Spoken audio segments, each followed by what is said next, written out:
Rusia, el país más grande del mundo. Ocupa más del 10% de la superficie terrestre del planeta.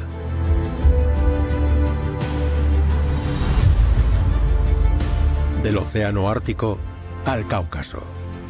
Del Báltico al Pacífico. Una gran variedad de paisajes y de recursos naturales. Rusia es el país más grande del mundo y posee una enorme cantidad de recursos. Pero también tiene un problema. Rusia es la potencia terrestre más insegura. No hay barreras geográficas ni al este ni al oeste, y a lo largo de los 24.000 kilómetros de costa norte, no existe un puerto que sea navegable todo el año. Por eso, a lo largo de los siglos, sus gobernantes han intentado ampliar sus fronteras constantemente. La geografía es un factor clave en las decisiones políticas. Determina cómo los estados se han expandido o reducido a lo largo de la historia.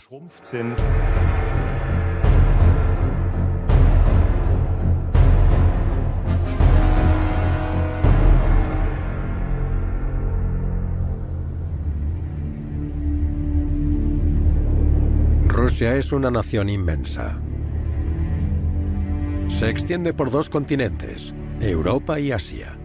Es casi el doble de grande que Canadá, el segundo país más extenso del mundo.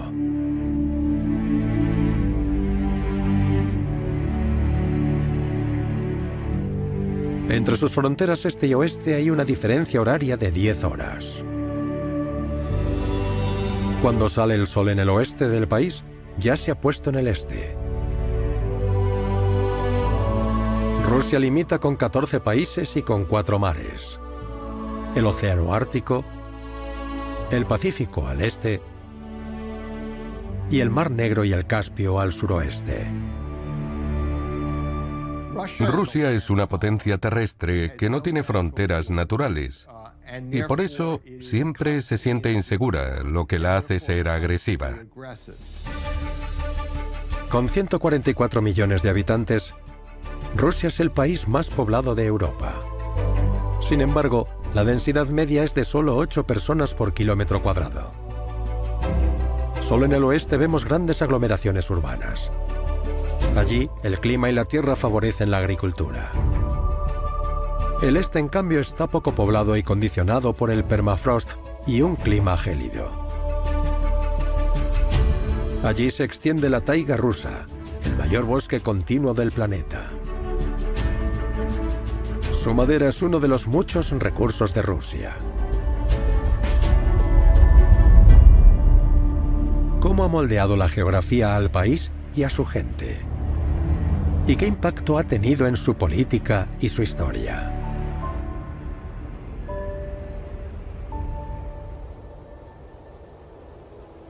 Ostriv, en la actual Ucrania. En los campos del Ros, un afluente del Dnieper, unos arqueólogos hicieron un curioso hallazgo en 2017. Encontraron tumbas de la primera mitad del siglo XI, la época de esplendor de la llamada Rus de Kiev. Sin embargo, los huesos y objetos hallados no proceden ni de Ucrania ni de Rusia.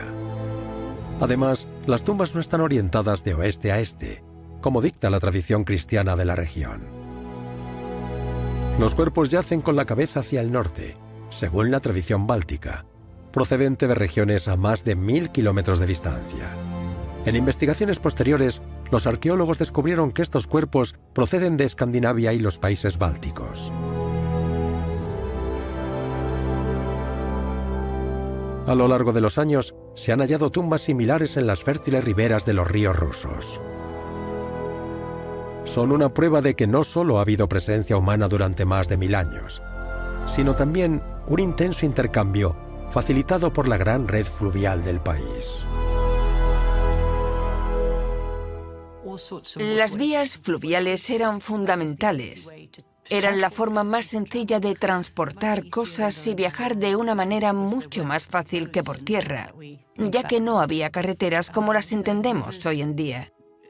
Así que los grandes ríos como el Volga y el Dnieper eran sus autopistas. Con sus 3000 kilómetros, el Volga es el río más largo de Europa. Como el Dnieper, nace en las colinas de Valdai, en el noroeste de Rusia. Desde allí fluyen hacia el sureste hasta el Mar Caspio y hacia el sur hasta el Mar Negro.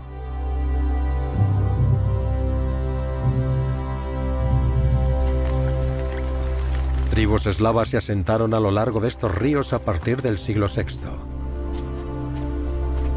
La tierra era ideal para cultivar cereales como el trigo y la cebada.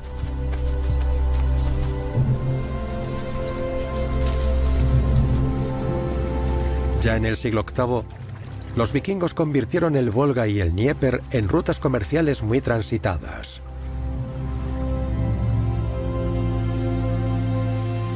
A través del Golfo de Finlandia, bajaban por el lago Ládoga en busca de nuevas áreas de caza.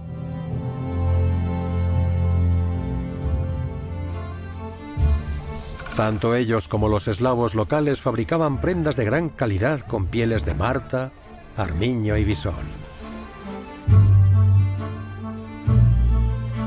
Transportaban las pieles a través de los ríos y mares hasta Bizancio y Oriente para comerciar con ellas. Además de pieles, los vikingos también vendían personas. El comercio de esclavos era un lucrativo negocio que les reportaba riquezas en plata, sal y seda. A medida que vikingos y eslavos se relacionaban más, gracias al comercio, los asentamientos en torno a los ríos se transformaron en florecientes ciudades. Crónicas históricas como la Crónica de Néstor sitúan aquí el origen del pueblo conocido como los Rus.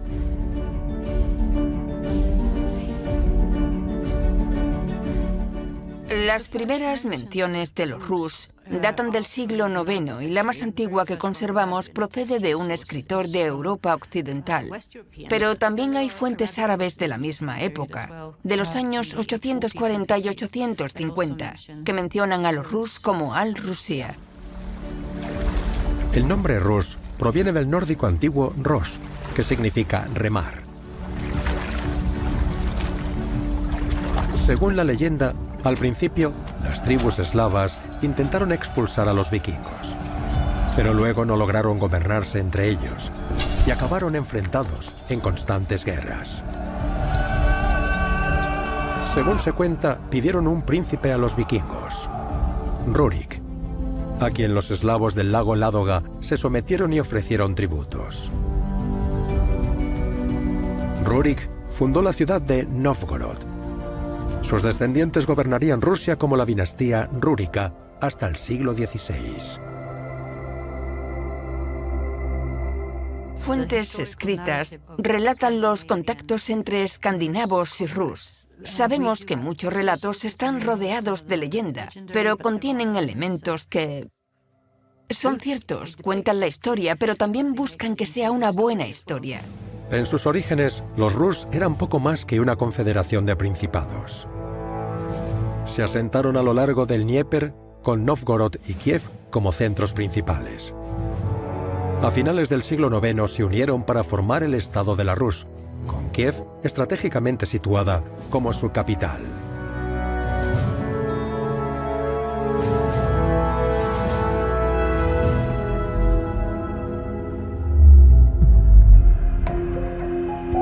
La arqueóloga Charlotte Hedenstierna Johnson y su equipo encuentran a menudo, en tumbas vikingas, pruebas de cómo se mezclaron los pueblos escandinavos y eslavos.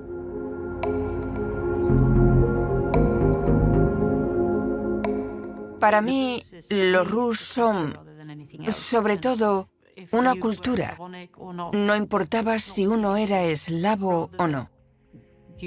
Lo importante era que se sentía parte de un grupo o de una forma de vida y una cultura concretas. Puede que no se vieran como escandinavos o eslavos, sino como Rus, que era una cultura mixta. Bizancio y su capital, Constantinopla, también ejercieron influencia sobre los Rus. El imperio ocupaba gran parte de la costa del Mar Negro y se convirtió en un socio estratégico clave para la Rus de Kiev. Para sellar esa alianza, Vladimir el Grande se casó a finales del siglo X con la hermana del emperador bizantino Basilio II. A cambio, él y su pueblo debían convertirse oficialmente al cristianismo.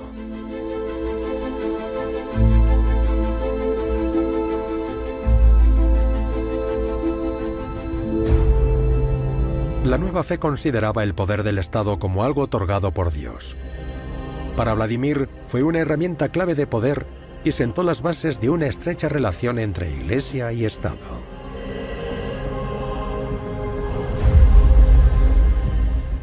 La Iglesia sirve al Estado controlando, sometiendo y dominando a la población, y también ofreciendo un respaldo ideológico.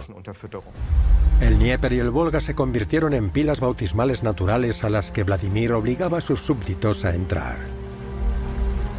La religión común ayudó al gobernante a unificar los distintos principados de la Rus de Kiev.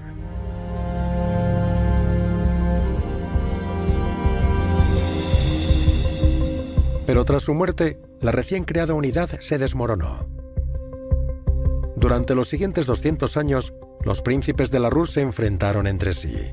Mientras tanto, una gran potencia surgía en los márgenes de la estepa euroasiática, el Imperio Mongol, al que los Rus llamaban Tártaro.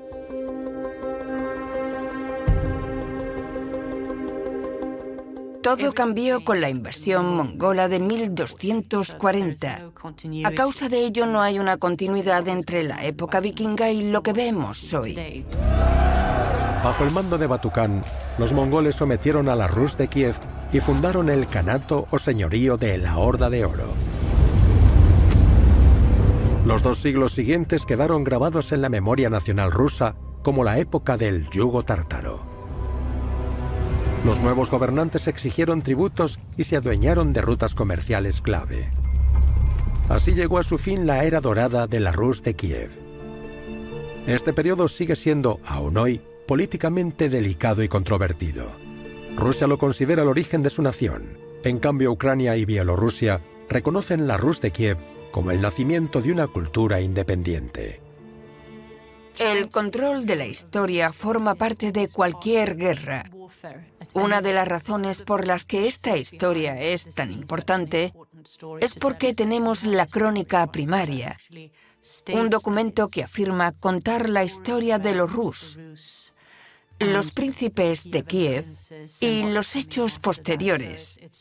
En cierto modo es un mito fundacional, aunque con raíces históricas.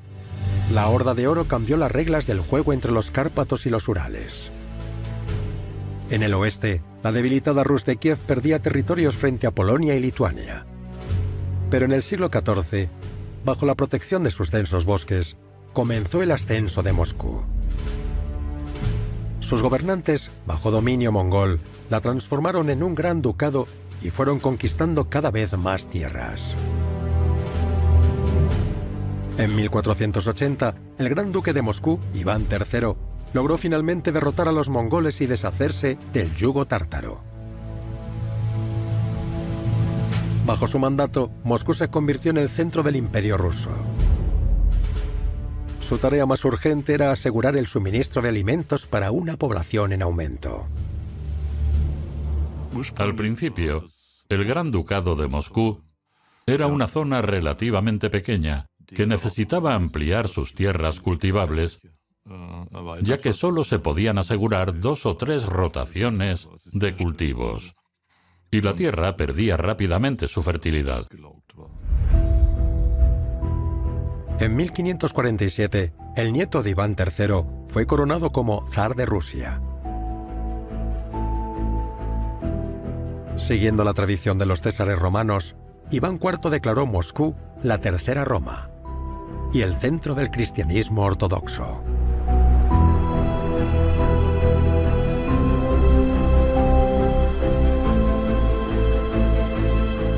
Mientras tanto, el antiguo territorio de la Horda de Oro se fragmentó en varios kanatos independientes. El joven zar quería poner fin al poder mongol de una vez por todas. Pero sobre todo, quería controlar el Volga y sus valiosas rutas comerciales. El control de esos ríos fue clave para construir el Estado moscovita. La conquista de Kazán fue algo decisivo en el desarrollo de Rusia como Estado, porque con ello, Rusia controlaba la arteria vital del Volga. En el verano de 1552, las tropas rusas llegaron a las puertas de Kazán. La ciudad era la llave del acceso al sur del Volga y de las rutas comerciales hacia el mar Caspio.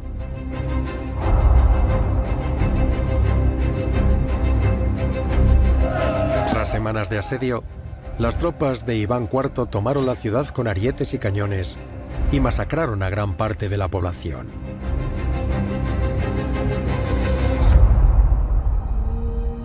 El dominio del delta del Volga pasó a la historia rodeado de leyendas. Se cuenta que Iván azotó el poderoso río y sus corrientes después de que sus hombres casi se ahogaran al cruzarlo. La leyenda dice que aún hoy pueden verse 3 sangrientas heridas en el Volga, sobre todo cuando el sol se pone tras las colinas en verano.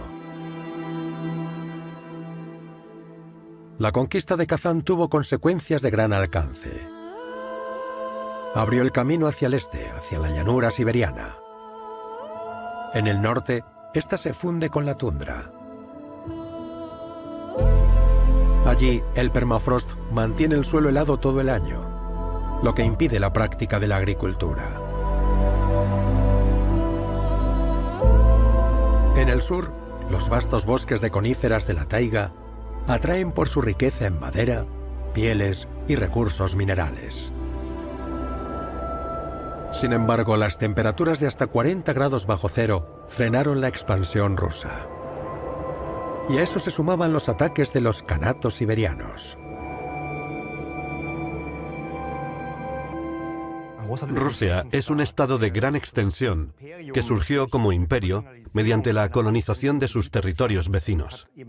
Posee una superficie enorme, muy fácil de conquistar, especialmente desde el este. El gran trauma del zarismo moscovita son las invasiones mongolas, que llegaron desde el este y ocuparon extensos territorios. Para evitar que algo así se repitiera, a finales del siglo XVI se encargó a los cosacos la conquista de las tierras orientales.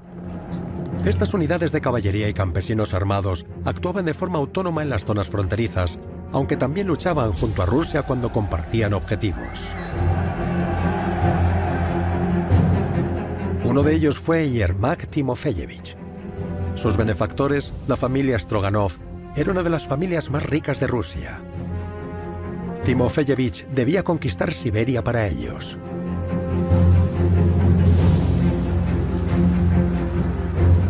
Camino a la capital del Kanato de Siberia, el capitán cosaco y sus casi 1000 hombres tuvieron que abrirse paso en barcas a través de los pantanos.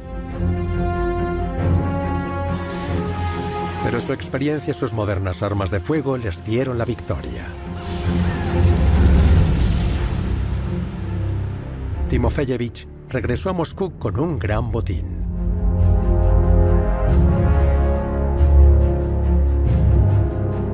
En las décadas siguientes, tropas rusas y aventureros conquistaron las vastas tierras de Siberia.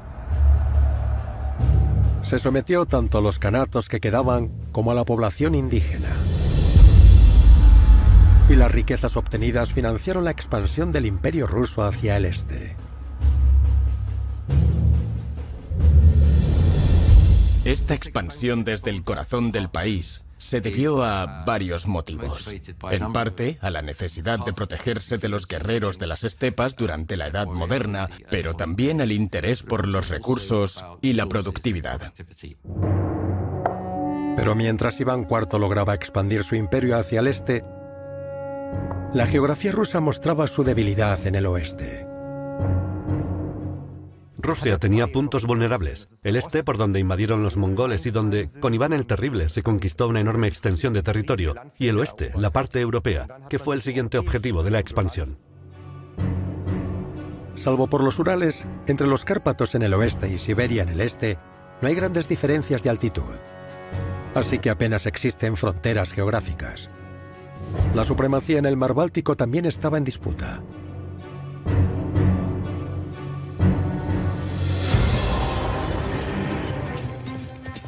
A mediados del siglo XVI hubo frecuentes conflictos, sobre todo con el vecino occidental, Livonia.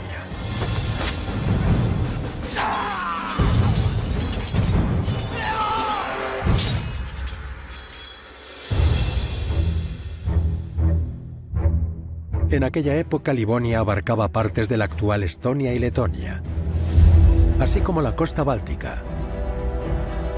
Con la invasión rusa de Livonia en 1558, Iván IV entró en conflicto con sus potencias protectoras: Suecia, Polonia, Lituania, Dinamarca y la Orden Teutónica.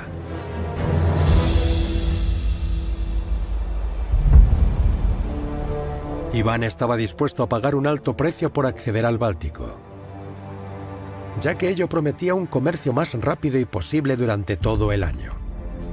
Tras más de 25 años de guerra, Iván el Terrible, como ya se le conocía, tuvo que aceptar la derrota. Pero logró un objetivo.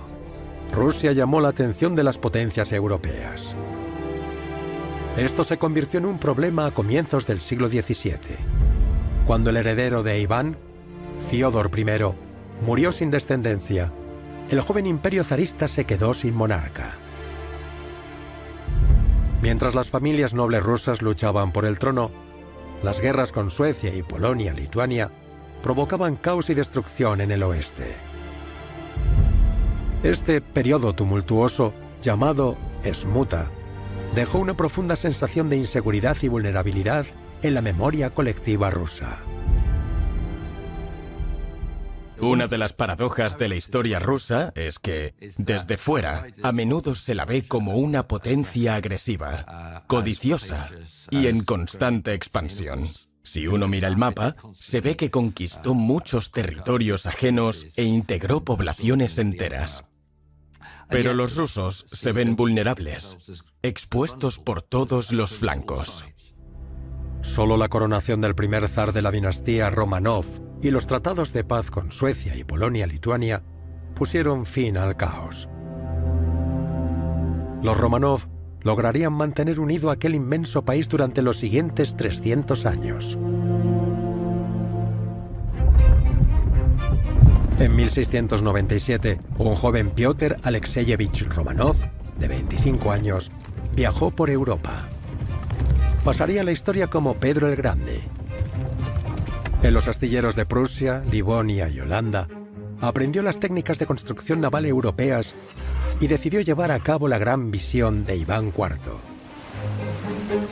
convertir a Rusia en una gran potencia imperial europea y en una nación con poder marítimo. Pero para lograrlo, Rusia debía expandirse más allá de sus fronteras. Hoy en día es uno de los países con más kilómetros de costa, más de 35.000. Pero en aquella época, la mayoría de sus puertos solo eran navegables unos pocos meses al año por culpa del clima. Rusia tiene un acceso directo muy limitado a los grandes océanos del mundo. Una de las pocas opciones, si no quiere atravesar el hielo del Ártico, es salir por el Báltico. Pero eso es problemático porque hay que pasar por delante de muchos países. En 1700, el Reino de Suecia dominaba el mar Báltico. Sin embargo, en alianza con Dinamarca, Noruega, Polonia, Lituania y Sajonia, Pedro el Grande conquistó buena parte de esa región en unos 20 años de guerra. Para consolidar su posición, al mismo tiempo ordenó construir su Venecia del Norte, San Petersburgo. En 1712, con su acceso al Báltico, se convirtió en la nueva capital del imperio zarista. Pedro quiso acercar Rusia a Europa lo más rápido posible y establecer una cultura más vinculada a Europa.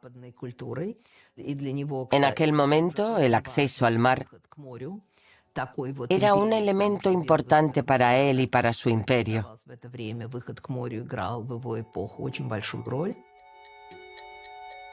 Aunque ocupaba un lugar estratégico, la construcción de la nueva capital fue un desastre. La culpa fue sobre todo del terreno pantanoso y los inviernos helados.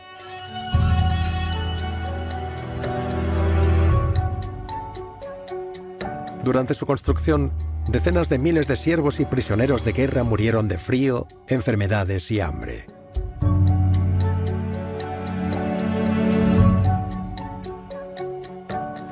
El gran objetivo de Pedro era modernizar Rusia siguiendo el modelo de la Europa occidental. Eso incluía la administración, las infraestructuras y también la creación de nuevas industrias como la producción de hierro y el fortalecimiento del ejército. En Siberia se abrieron minas de plata y al final de su reinado, en 1725, había casi 200 fábricas, la mayoría dedicadas a extraer y procesar metales. Se esperaba que esa cifra se multiplicara por 10 antes de acabar el siglo. Pedro estaba muy interesado en la tecnología occidental más avanzada, sobre todo en el campo naval y militar. Así que Rusia, en ese periodo, se militarizó más que nunca antes en su historia. Catalina la Grande también se benefició de aquello cuando accedió al trono ruso en 1762. Continuó el sueño del zar Pedro: colocar a Rusia a la cabeza de Europa.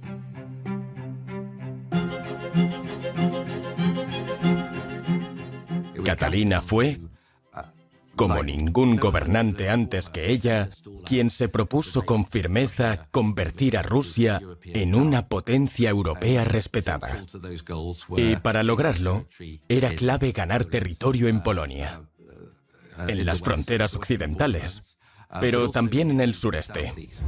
Allí quería lograr lo que sus predecesores no habían conseguido: una base para la flota rusa en el Mar Negro.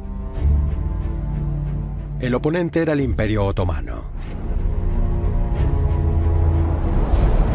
En 1770 tuvo lugar una batalla naval crucial frente a Çeşme, en lo que hoy es el oeste de Turquía. En un ataque sorpresa, un convoy ruso hundió gran parte de la flota otomana. Fue la primera gran victoria naval de Rusia.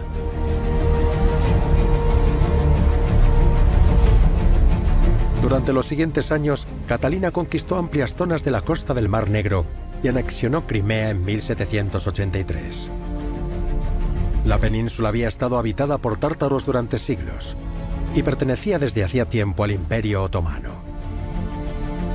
La zarina mandó construir finalmente la ciudad portuaria de Sebastopol, en la estratégica bahía sur de la península.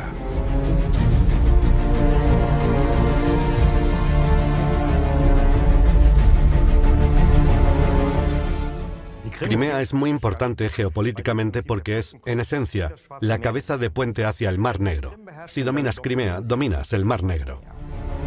Este allanó el camino para que Catalina ganara más territorios en el oeste. Al final del siglo XVIII, gran parte del decadente imperio de Polonia-Lituania pasó a formar parte del Imperio ruso. Eso incluía Bielorrusia y parte de las actuales Ucrania y Polonia. Cuando Catalina la Grande muere en 1796, había convertido a Rusia en una gran potencia europea. Casi 20 años después, Rusia tuvo que hacer frente al conquistador francés Napoleón Bonaparte. En 1812, su campaña lo llevó hasta Moscú, pero acabó en desastre. Al finalizar la guerra, Napoleón había perdido cientos de miles de soldados por hambre, frío y los continuos ataques del ejército ruso. Tras la victoria, el conflicto pasó a la historia rusa como la Guerra Patriótica. El imperio zarista fue visto como el salvador de Europa y pudo participar en la reorganización del continente. Si quieres contar la historia de Rusia de forma breve y que parezca una historia de éxito, lo más fácil es hablar de la expansión territorial. Se ve en un mapa.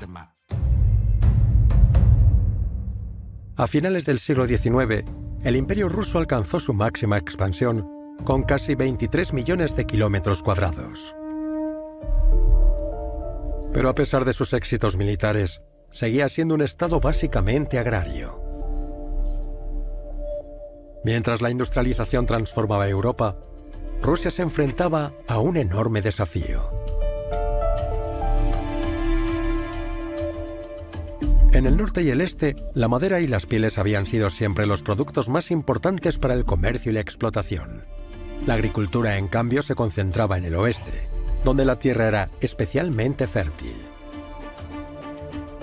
Se cultivaban cereales como el trigo y la avena para su exportación, sobre todo en la llamada Franja de Tierra Negra, en lo que hoy es Ucrania. Quienes trabajaban estas tierras eran campesinos siervos, que a finales del siglo XIX representaban cerca de 3/4 partes de la población. El problema era que la tierra que cultivaban no les pertenecía y apenas tenían posibilidades de ascenso social o económico. La servidumbre no se abolió formalmente hasta la reforma agraria de 1861, bajo el mandato de Alejandro II. Sin embargo, pocos podían permitirse pagar los altos alquileres de las tierras. Muchos se trasladaron a las ciudades en busca de trabajo en la industria. Aún así, gran parte de las materias primas de Rusia, como el carbón, el oro y los diamantes, se encuentran bajo tierra en Siberia. Una región que, pese a las muchas expediciones de siglos anteriores, apenas contaba con infraestructuras. Eso cambió en 1891 con un colosal proyecto: el ferrocarril transiberiano. Con más de 9.000 kilómetros de recorrido, sigue siendo la línea ferroviaria más larga del mundo. Desde principios del siglo XX, conecta las regiones poco pobladas del este con el oeste de Rusia. Hoy en día, avanza casi en paralelo a la frontera china desde el lago Baikal. Pero en 1903, la ruta pasaba por Manchuria, en el noreste de China. Rusia tenía así una conexión directa con Pekín y Port Arthur, otro puerto en el Pacífico. Ese tramo de la vía también tenía usos militares. Una de las condiciones de China era que Rusia la apoyara en su conflicto con Japón. Japón llevaba años interesado en la región de Manchuria y ya se había asegurado Port Arthur años antes. El hecho de que Rusia tuviera ahora acceso al puerto chino fue una provocación para Japón. El Transiberiano tuvo dos consecuencias innegables.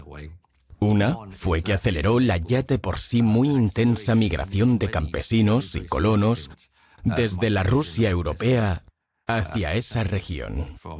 Alrededor de 1 millón de campesinos cruzaron los Urales en la segunda mitad del siglo XIX.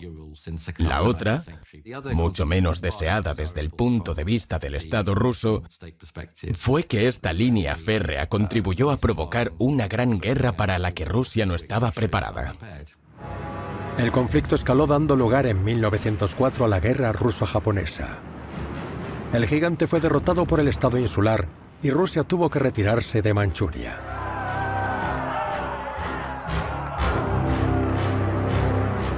Fue una derrota que sacudió al imperio zarista. El mito del zar que mantenía unido y protegido al gran país se vino abajo.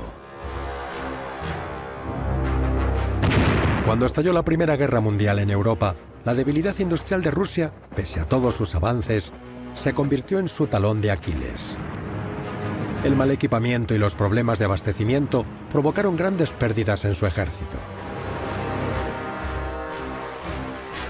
Además, Rusia perdió amplias zonas en el oeste. Polonia, Lituania, Letonia, Estonia y Finlandia se independizaron tras la guerra. Al mismo tiempo, crecían los disturbios internos. La Revolución de Octubre de 1917 y el asesinato del zar Nicolás II pusieron fin al Imperio ruso.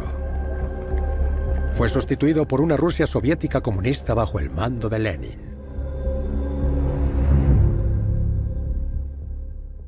La idea de los bolcheviques era crear una revolución global que triunfara en todas partes. Las repúblicas soviéticas debían surgir por todo el mundo, pero no funcionó. Así que había que tomar el poder. Y el Ejército Rojo aplastó la resistencia nacional de una manera despiadada. Durante la guerra civil que estalló, los bolcheviques reconquistaron territorios en Ucrania y el Cáucaso y los incorporaron a la Unión Soviética. Bakú, en el actual Azerbaiyán, fue especialmente importante.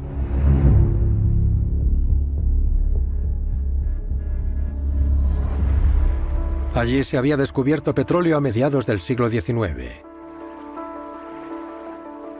Los bolcheviques nacionalizaron las cerca de 300 compañías petroleras de Bakú, asegurándose así el acceso a este valioso recurso. Cuando Joseph Stalin llegó al poder, en 1924, también se centró en la industrialización. Sin embargo, tuvo que importar la costosa tecnología necesaria para explotar los recursos naturales del país. A cambio, Stalin esperaba obtener beneficios de la agricultura, la cual nacionalizó y colectivizó. Las ganancias iban primero al Estado y, en segundo lugar, al sustento de la población. Para impulsar la industrialización, Stalin tuvo que someter a los pueblos y a los campesinos rusos. Esto llevó a una colectivización rápida, brutal y cruel, durante la cual millones de campesinos fueron deportados. Los impuestos eran prohibitivamente altos, sobre todo en Ucrania, donde entre 1932 y 1933 se estima que murieron de hambre 3,5 millones de personas. Los ucranianos recuerdan este periodo como el Holodomor, matar de hambre.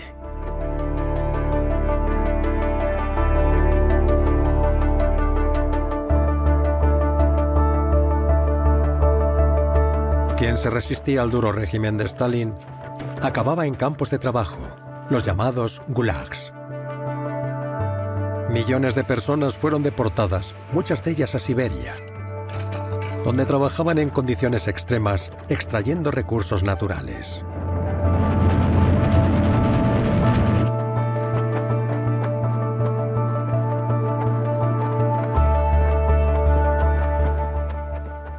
Durante la época del Gran Terror, a principios de los años 30, los campos y las cárceles se llenaban cada vez más. Y en el aparato de seguridad del Estado surgió la idea de utilizar a estas personas como mano de obra. El trabajo esclavo fue una constante del sistema stalinista hasta su final, a mediados de los años 50. Mientras que los predecesores de Stalin demostraban su poder, sobre todo expandiendo su territorio, él entendió que, en el siglo XX, la base del poder estaba bajo el suelo ruso. Allí las reservas de materias primas eran casi inagotables. La inmensa extensión del país, sobre todo en el este, adquirió un nuevo significado. Las prioridades eran, primero, la profundidad estratégica y, segundo, el comercio. Pero luego los campos de petróleo se volvieron absolutamente esenciales para ellos. El acceso al crudo no solo garantizaba seguridad energética en el siglo XX, también significaba poderío militar. En la Segunda Guerra Mundial, el petróleo jugó un papel estratégico junto con la ideología y el expansionismo.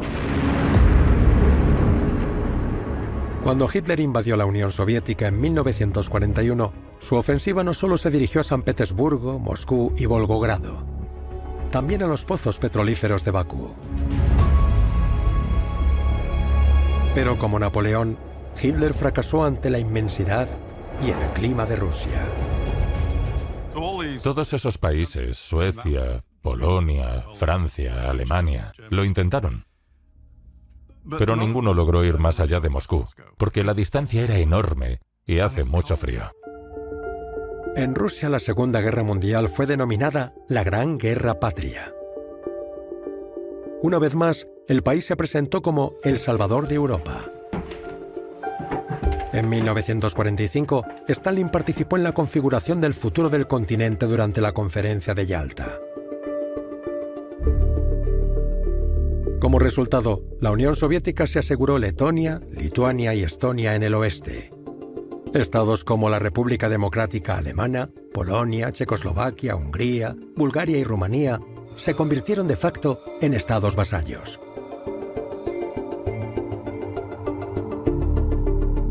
Los aliados de la Segunda Guerra Mundial pronto se convirtieron en enemigos ideológicos. Surgieron la Organización del Tratado del Atlántico Norte, liderada por Estados Unidos en Occidente, y el Pacto de Varsovia, liderado por la Unión Soviética en el este. La URSS detonó su primera bomba atómica en 1949, poco después que Estados Unidos. Ambas potencias siguieron armándose durante las siguientes décadas y establecieron más y más bases militares en sus fronteras. Los estados vecinos prosoviéticos servían como zona de amortiguamiento para la URSS. El principal enemigo es la OTAN. Y como no hay barreras naturales como grandes cordilleras, salvo el Cáucaso, la única forma de crear zonas de amortiguamiento era mediante la ocupación de territorios. Sin embargo, desde los años 60, estas llanuras también sirvieron para otro propósito: la construcción de oleoductos. Estos permitían exportar también gas natural, asociado a la extracción de petróleo. Mientras que el petróleo podía transportarse fácilmente en barriles, el gas requería tuberías selladas. La URSS explotaba cada vez más yacimientos de petróleo y gas, por ejemplo, en la región del Volga-Ural y en Siberia Occidental. La demanda de combustibles fósiles tendió un puente entre las rígidas fronteras del este y el oeste.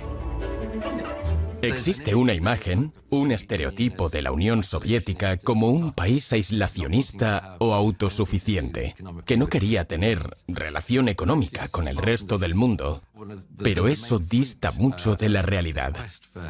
Uno de los frutos de su búsqueda de socios internacionales fueron, precisamente, los acuerdos energéticos. En febrero de 1970, la Unión Soviética logró que la República Federal de Alemania se convirtiera en su cliente mediante el acuerdo conocido como tuberías por gas. Alemania suministró las tuberías y concedió un préstamo de 500 millones de euros para construir el oleoducto. A cambio, la URSS le entregaría 3.000 millones de metros cúbicos de gas al año. En los años siguientes se cerraron acuerdos similares con otros países europeos. Fue un paso que marcó el ascenso de Rusia como el mayor productor mundial de gas y el inicio de una dependencia mutua.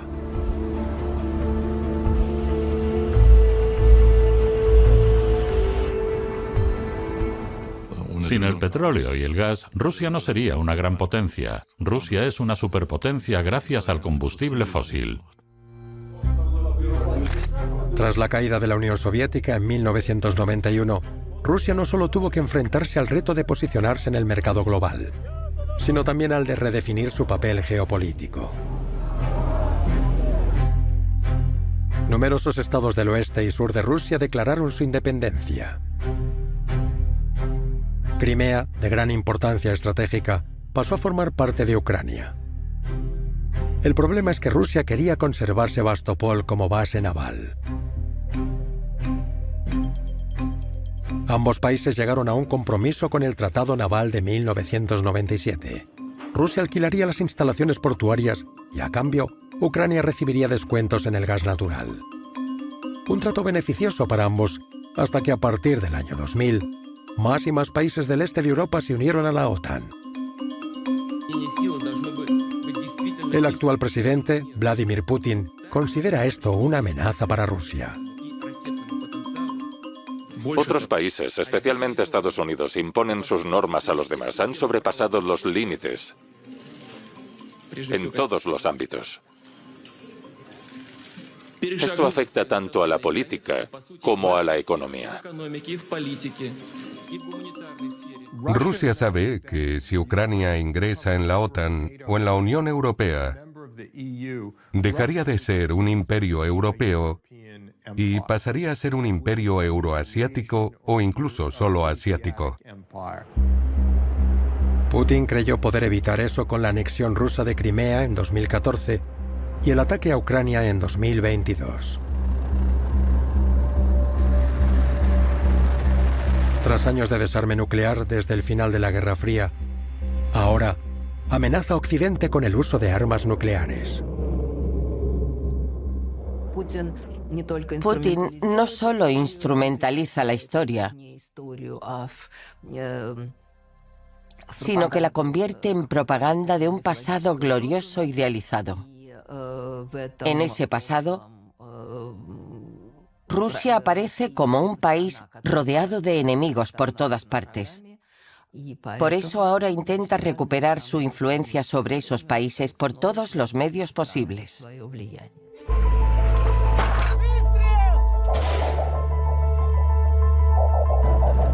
Putin persigue también ese objetivo buscando nuevos yacimientos de petróleo y gas en el norte. Con hasta un 18% del Producto Interior Bruto en 2024, el sector energético es la clave de su economía.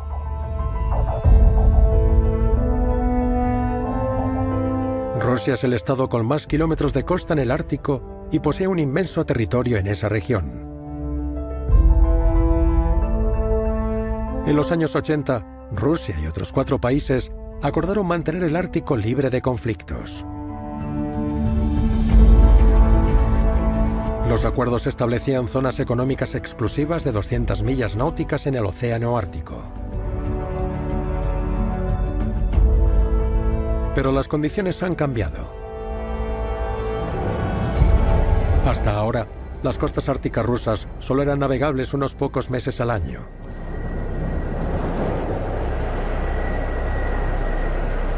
Con el cambio climático, en el futuro podría haber zonas con materias primas sin explotar que queden libres de hielo todo el año.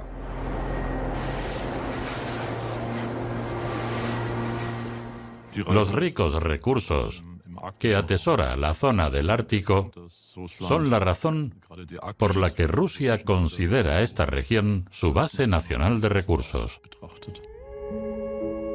Políticamente, el Polo Norte no pertenece a ningún país. Pero en 2007, Rusia plantó su bandera en el lecho marino bajo el hielo del Polo Norte, reclamando que este formaba parte de su plataforma continental. La expedición al Ártico en 2007 coincidió con el discurso de Putin en la Conferencia de Seguridad de Múnich, donde ya había declarado la guerra a Occidente. Ese es el contexto y la razón por la que esa bandera tuvo un significado tan especial en el Polo Norte. La afirmación "el Ártico es ruso" era claramente expansionista y fue rechazada de inmediato por Canadá y por otros países. Delimitar las fronteras submarinas hasta el Polo Norte es importante, porque allí hay una todavía enorme cantidad de recursos sin explotar. El interés por esta región va en aumento. China también está cada vez más interesada en sus recursos naturales. Sin duda, veremos una competición por estos recursos. El gigante asiático coopera con Rusia desde 2013. Y ese mismo año utilizó por primera vez la ruta marítima del norte, a lo largo de la costa rusa, para llegar a los Países Bajos. Esta ruta tiene una ventaja enorme. Hasta ahora, el tráfico marítimo entre Europa y Asia recorría más de 12.000 millas náuticas por el Canal de Suez. Pero con el deshielo, la ruta marítima del norte reduce esa distancia en más de un 40%.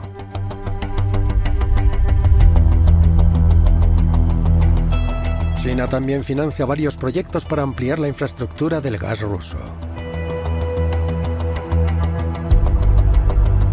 Con las sanciones impuestas por Occidente en 2022 por la agresión rusa contra Ucrania, China se ha convertido en uno de los socios comerciales más importantes del país. Oficialmente, Rusia sigue llamando al Ártico una zona de paz, estabilidad y cooperación. Sin embargo, también está reforzando su presencia militar para proteger su frontera norte. El ejército ruso demuestra repetidamente su preparación para el combate con maniobras militares. Podemos ver que Rusia está reforzando su presencia militar en el Ártico. Compite por la influencia y la geopolítica, pero también por los recursos de esta región. El Ártico no solo es un sistema de alerta temprana del cambio climático, sino también el escenario de una lucha por los recursos. La guerra de Rusia contra Ucrania muestra que quiere reconstruir el gran imperio de la Unión Soviética. Pero al mismo tiempo, a Putin le interesa una reestructuración global en la que Occidente tenga menos poder. El mapa del mundo cambiará para siempre si Rusia puede continuar esta agresión con impunidad y sin sanciones. Esta guerra viola el derecho internacional. Debemos volver a un mundo en el que prevalezca la inviolabilidad de las fronteras y ningún Estado invada a su vecino por ambiciones imperialistas. Eso debe pertenecer al pasado.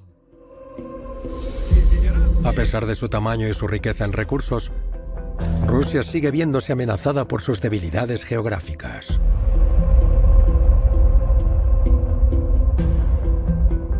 Un temor que, según ellos, la historia ha confirmado. El futuro papel de Rusia también dependerá de si sigue dependiendo de los combustibles fósiles y, por tanto, de una economía que quizás sea demasiado lenta para adaptarse al futuro. Un reto que se agrava por las condiciones geográficas del país.